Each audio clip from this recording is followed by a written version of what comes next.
Welcome to the VandySports podcast. I'm your host, Chris Lee. Our guest on this episode, Mitch Light. This episode was recorded on Monday afternoon. We thank our presenting sponsor, Wellspire, Nashville's Learning and Development Center. Wellspire offers personal and professional development opportunities in a beautiful facility in the Gulch neighborhood. Stop by for an event with world-renowned speakers or host an off-site event that will wow your team or your clients. We thank our co-presenting sponsor, Well Coffee House, which turns coffee into water and has a mission to bring clean water to the world. Today's news presented by Sutherland & Belk, a Nashville-based injury law firm. Sutherland & Belk is committed to fighting for those who have been injured in car, motorcycle, and truck accidents. Check them out at sbinjurylaw.com. Well, big blow to Vanderbilt football receiver C.J. Bolar has hit the transfer portal. Bolar has played a valuable role on the team before, came up big as a freshman in 2018, and now will transfer out, even though he had a chance to earn a starting role this year. Our guest line brought to you by Boll & Branch, started by Vanderbilt graduates Scott and Missy Tannen. I didn't know what I was missing until I got Boll & Branch sheets. They are fair trade certified, meaning they are made under safe conditions by men and women treated and paid fairly. Try them free for a month. You can return them, but you won't want to. Once you get the sheets, try the mattress. That was voted the best mattress of 2018. Go to bollandbranch.com. That's spelled B-O-L-L. Enter the promo code Vandy and get $50 off your first set of sheets. Mitch Light joins me now. Mitch is with the Athletic Nashville. Mitch, hope you are doing well. Thank you for joining us today. Thanks, Chris. Doing very well. It's going to make a joke about same day, every day being the same day. Someone asked me on Slack today at work, how was your weekend? And I was like, really don't know what a weekend is now anymore. But things are good. Can't complain. Yeah, there's been, I guess, a little more news in the off time than I thought there would be. There was the basketball commitment of Tyrin Lawrence last week.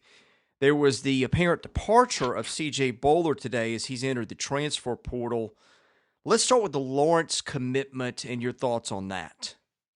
Yeah, obviously good. They needed to add a player, needed to add a guard, especially, with Saban Lee apparently gone. And, you do a little digging. And I talked to a few people, recruiting people I know. He seems to be a late rising or emerging player who kind of bet on himself, didn't have many offers coming out of high school, and then went to did a prep school. So for some reason, he's left-handed. I always like left-handed guards for some reason. Thinking back to the Frank Secker days, I guess Max Evans is lefty too. Yeah, Max Evans is lefty. So it seems like he's got some decent size. So a good piece there. And, like I said, definitely needed to add a guard. Sorry, I kept getting these texts in my computer, so I'm shutting that off. So, good news for Jerry Stackhouse and his staff, I guess. Was thinking of lefties. I was having this conversation, I think, with Seabass last week. The two that you mentioned are the two that I'm thinking of in Secker and Evans. I can't think of too many more, but it seems like I'm leaving somebody out. I'm sure I am. Willie Donick? We are leaving someone out for sure. Yes. I always like lefty big guys because there's a theory that they're harder to get their shot blocked because big guys are just intuitively used to blocking shots from righties. I can't think of any left-handed post players. Was Shelby Moats left-handed? I think maybe. Yeah. Okay. There's one. Not a lot. I mean, I guess lefties are 10% of the population? There's more in baseball because of the specialty being a left-handed pitcher and a left-handed bat. So, I'm sure we're missing some. Who might have been a lefty? One of the random guards that Stallings signed in the mid-teens that didn't work out. The kid ended up transferring to Towson. Do you remember him? In which era Charles, again? He was a late signee. Oh, I can't think of his name. It's bothering me, but I'll think of it. He ended up transferring to Townsend and having one decent year, maybe. What year was this? Mid-2000, maybe The year I'm trying to think of guys. I can't remember it who might have went been to the year they signed Festus because I remember they signed two guys very late. Charles Hinkle. Yes, Was Towson where he wound up? I think so. Okay, I was thinking of AJ Astroff, but that was, I think, 2 or 3 years after that. Yes, yeah. So as an aside, I remember when Stallings telling me, clearly that was a year that they went after some big guys, like big as like top 50-ish guys, and kind of whipped on them all and had to scramble. I just remember Stallings saying, I saw AJ Astroff play one game. He went like 7 for 7 from three. Got him on campus. He's like, the guy can't hit a 3-pointer.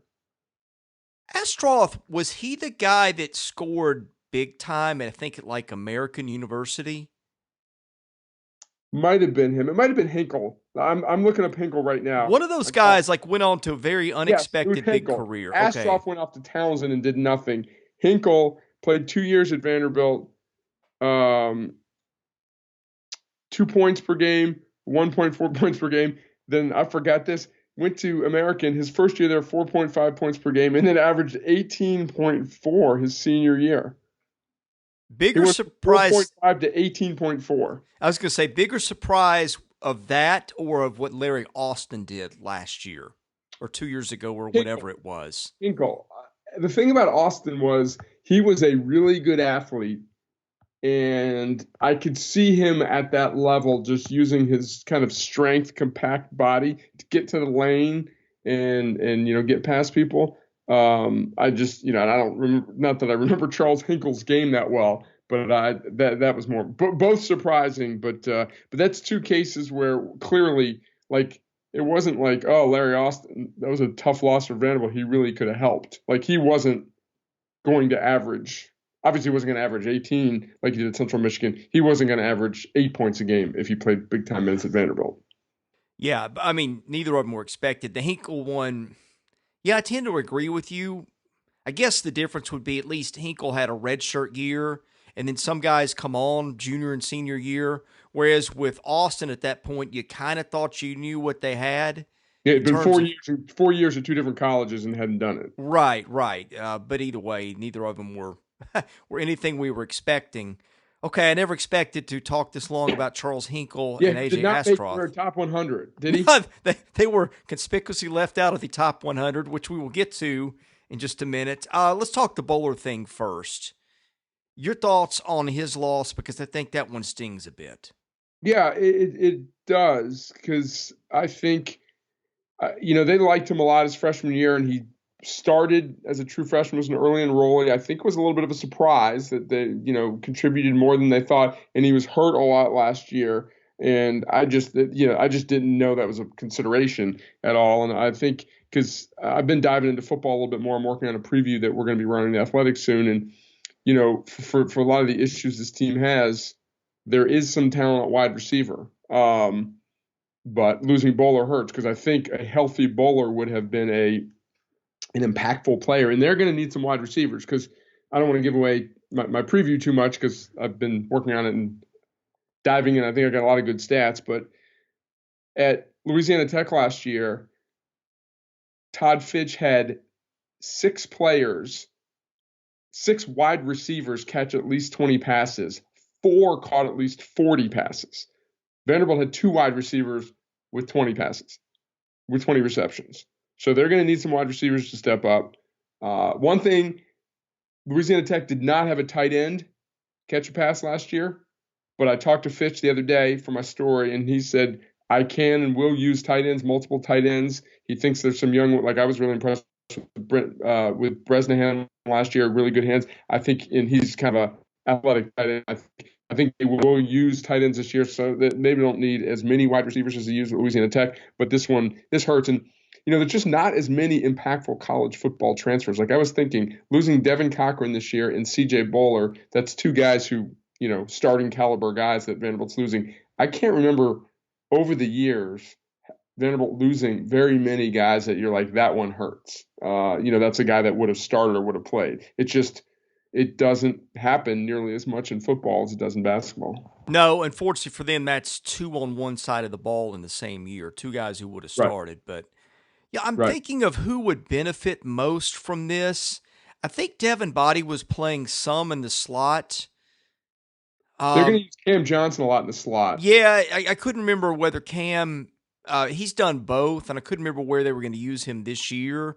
Fitz He's singled him out to me as Cam Johnson's the guy who's kind of ideally suited to play the slot in his system. well, I think Cam was probably my guess going to lead the team in catches Yes. anyway. Yes. Bresnahan is a guy that comes to mind just because I think those targets have to go somewhere else, and he's a tight end who I think can get open a bit. Body, if he, that leashes a domino effect or unleashes a domino effect to where somebody's going to get that playing time. He was a guy that I think was a second teamer that could play that pass catching role for them. Emir Rahman is kind of a different type of receiver, Yeah.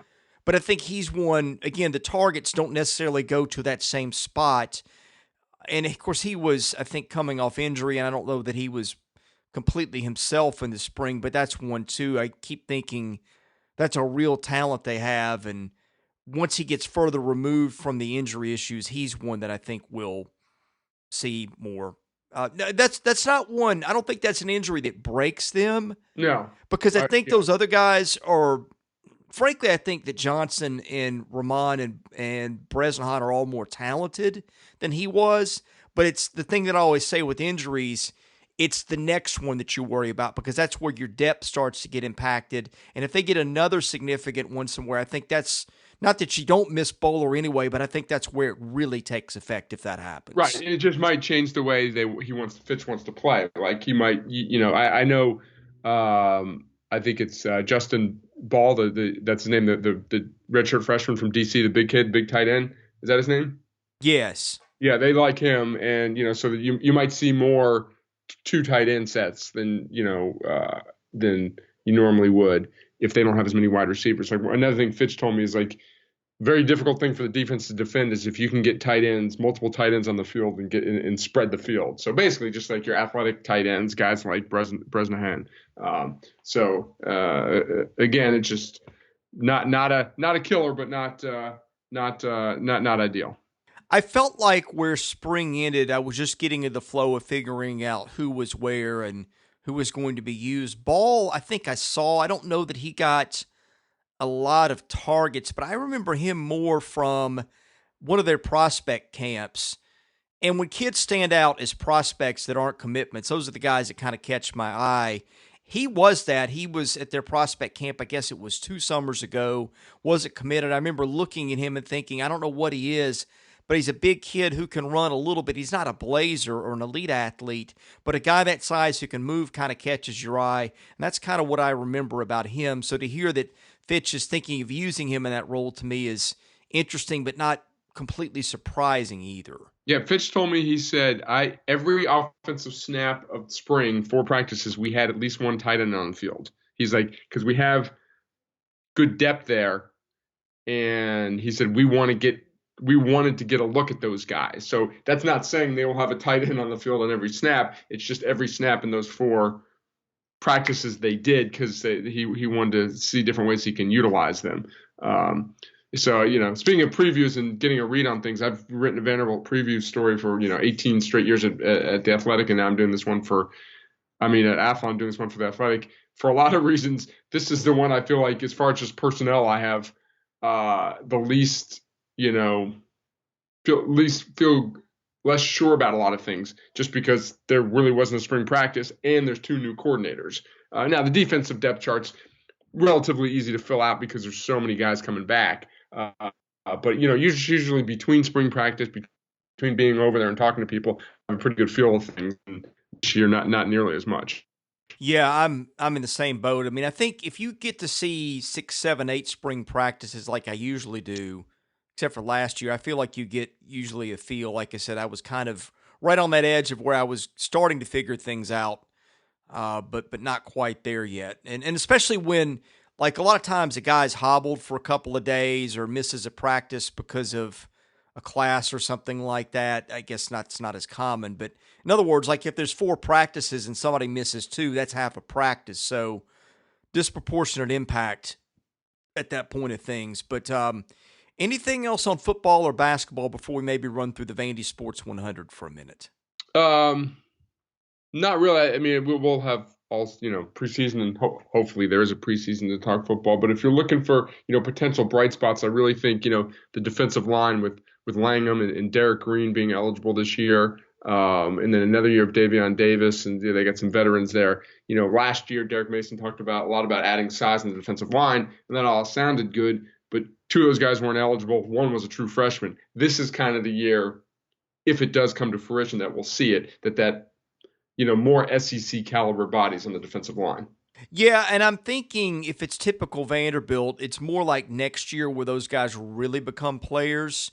It's hard for guys to have impact as redshirt freshmen. At Vanderbilt, typically that doesn't happen, but I think they will be better. Be his third year. Well, yeah, Langham will be. Green maybe not as much. And I'm thinking also of a guy like Elijah McAllister, who's flashed some things. Yeah, he's got to keep weight on. He's got to get weight. Yeah, that's the thing. But that guy, like juniors and seniors, and especially redshirt juniors and redshirt seniors, typically at Vanderbilt are where you see those type guys make an impact. Because what they have to do, they don't get the 4- and 5-star kids out of high school. What they do is get players, and maybe by the third year on campus, they are playing a backup role and contributing a little bit, and then maybe they start as juniors and seniors.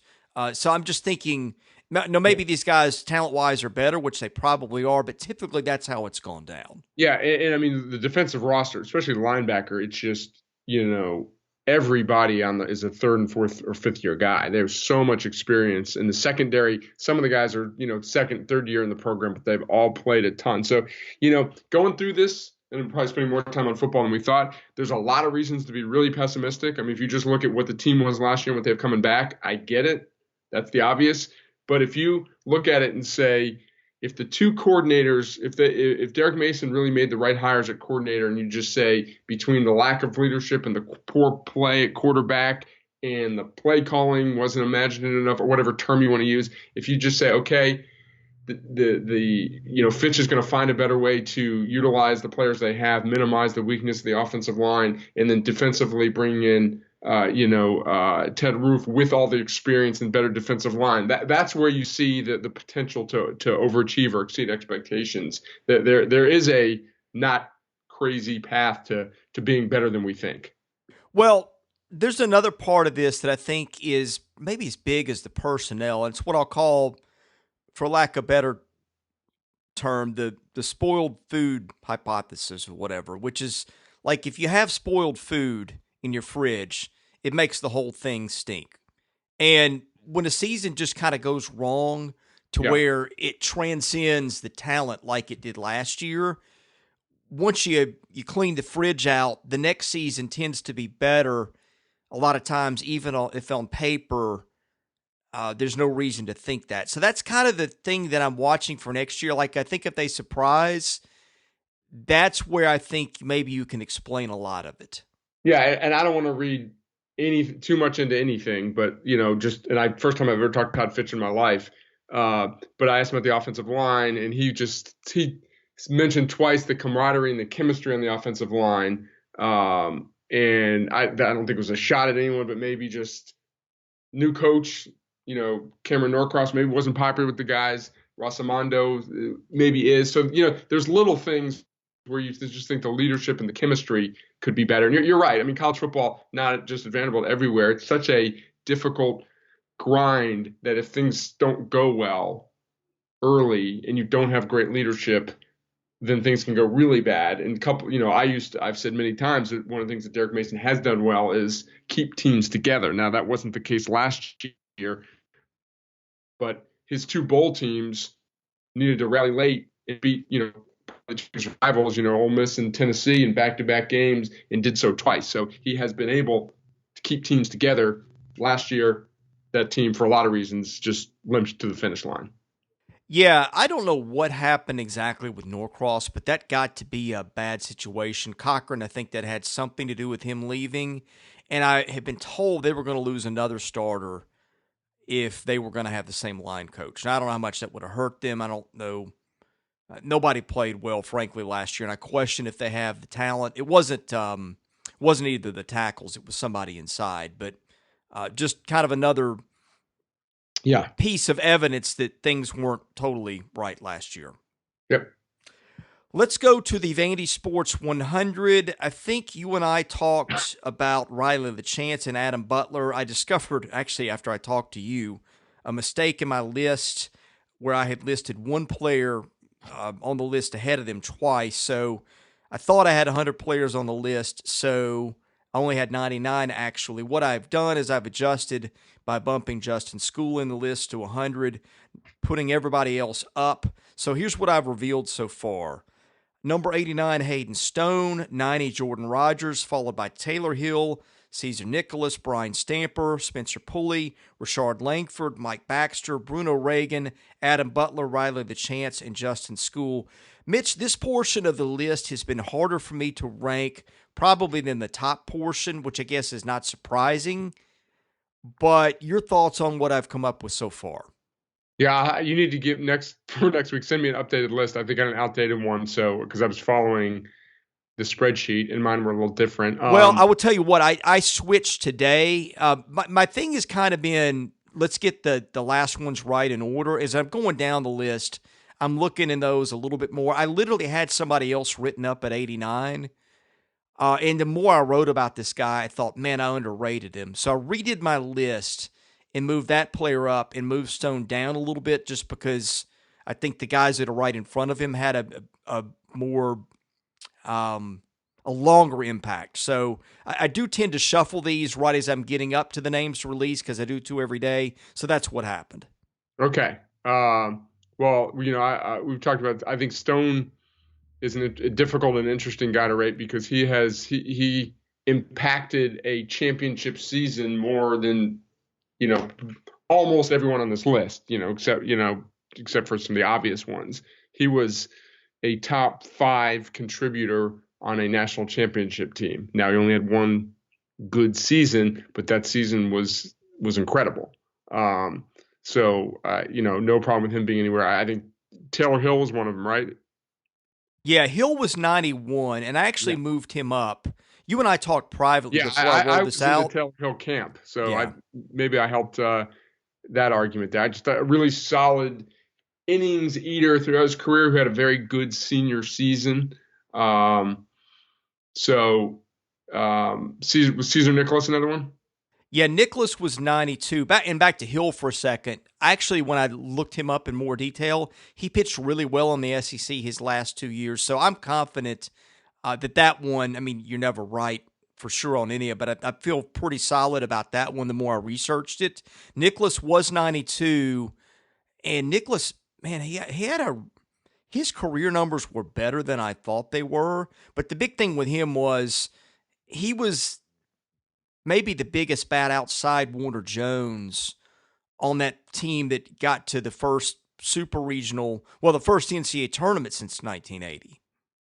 Yeah, definitely. In an era when there weren't a lot of sluggers, he was a slugger.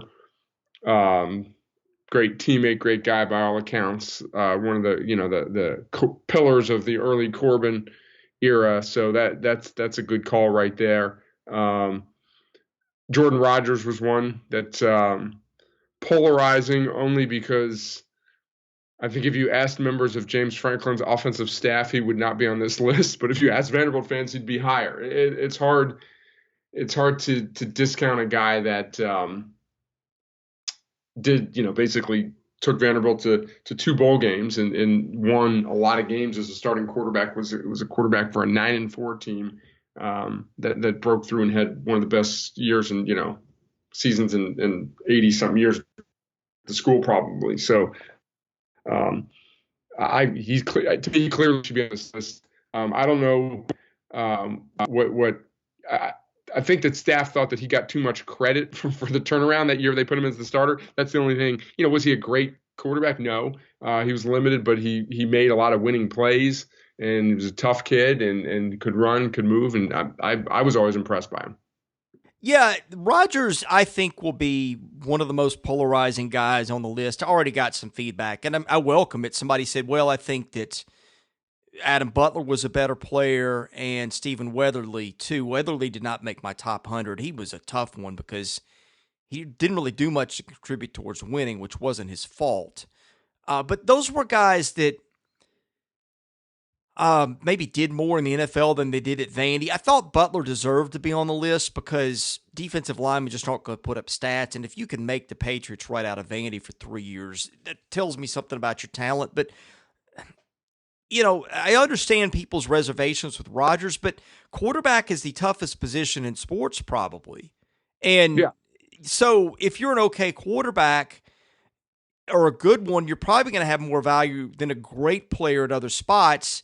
And throw in winning, which he won a lot. And the other thing with him, you mentioned the running. I think so much quarterback value in mobile quarterbacks, it's not the rushing numbers they put up, it's the third and sixes they convert. I thought that Jordan really was able to do a lot of those in situations where they needed it. I just felt the total package with him. Yeah, you can put him down, and like you said, the coaching staff might not agree with it, but man, they won a lot of games. He won more than about any quarterback in our lifetimes at Vandy, probably more than any of them. So to me, that all counts for a lot. Bottom line, if you've been to, 2 bowl games at Vanderbilt starting quarterback, there's pretty much, I don't know, no one else had. Kyle Shermer and Jordan Rodgers are the only two that have been to multiple bowl games as starting quarterback. I'll tell you, Brian Stamper was another tough one. That was kind of a dart throw. He was a second-team All-SEC player as a sophomore, I think, and was preseason first team heading into his junior year. Then he got hurt. But, playing tackle, and he's got the school record for games played, and I think he started all of them or almost all of them too. That to me, there was a pretty good volume of work in there. Of course, injuries wrecked his career a bit, and that's one we have to look way back, and Pro Football Focus wasn't around to analyze players. So that's one of those, well, to me, I think he probably belongs at the bottom end of the top 100. I really don't know where, but that's one I had an issue with. But I think he belongs, but who knows? Yeah, of all the guys we talked about, for some reason, I remember the name. I don't remember him that well. I don't know why. Just teams weren't very good, and whatever reason, I just. You compare him. You got Justin School and Spencer Pulley on this list. Both guys are, saw some time in the NFL. Obviously, Justin School started a bunch of games for a team that went to the Super Bowl. He was forced into a starting position as a true freshman at Vanderbilt, and then really did a good job his last, few years. Was a very good left tackle on some good offenses. His last year, Vanderbilt had a really good offense, so he definitely deserves to be on here. Rashard Langford, I thought, was a very good defensive player on some solid Bobby Johnson defenses and good leader. I think he might have played in the NFL just a little bit, so I was always a big Rashard Langford fan. Yeah, Langford played 2 years with the Chiefs, was Yeah. a reserve. Pulley, Pro Football Focus started grading players his junior year. From all Vanderbilt players from 2014 on, he had the best single season grade of anybody other than what Keyshawn Vaughn did in 2018. Interesting. Yeah, I did not realize Pulley was that good when he played. But again, that's one of those where if you can play in the league and start, that gets my attention. At Vanderbilt, if you're on Vandy to begin with, it's hard to get attention, hard to get SEC votes. Throwing playing on the line, it's doubly hard because that's where you're just kind of anonymous. But I felt like with all that, the body of work, he probably belonged in there. Yeah, no arguments here at all. Yeah, the ones coming up, the list is about to, I think, have a pretty heavy baseball presence. Baseball, not surprisingly, more players represented on the list from baseball than any other sport. But again, it's about winning. Yeah, and obviously there's 22 stars in football, but there's a lot of baseball players when you have pitching and 8 fielders, and then like the teams won a lot. So that's clearly I would expect to be a heavy dose of baseball coming up. Mitch, anything else to talk about before we let you go today? No, we continue to find things to talk about, even though there's no sports. So that's impressive. So this list has been fun to talk about, and there's a little bit of football and basketball news coming in. So I think we covered it all. I think across the next few weeks, there's going to be more ratings by more sports websites than at any time in the history of sports journalism. Yeah, I know. We just had a call, all our editor call at Athletic, and we, still have a lot of plans, a lot of stuff coming down the pike at the Athletic. But obviously, we need games at some point relatively soon. Well, you guys do a good job with it. Tell people where they can find your stuff. Tell people where they can find you on Twitter. Well, at Twitter at Mitch Light, and the Athletic Nashville, a bunch of obviously a lot of Titans Predator stuff, and I'm working on a big Vanderbilt story that I'll have next week. I mean, Vanderbilt football story won't be out for a couple weeks or a month, but then a Vanderbilt baseball-ish story coming in the next week or so. He is Mitch Light of The Athletic. I'm Chris Lee, the host of the VandySports podcast. We thank Mitch for being on today. And just to let you know, we plan to have several more episodes up later in the week, so please continue listening. Thank you for doing so.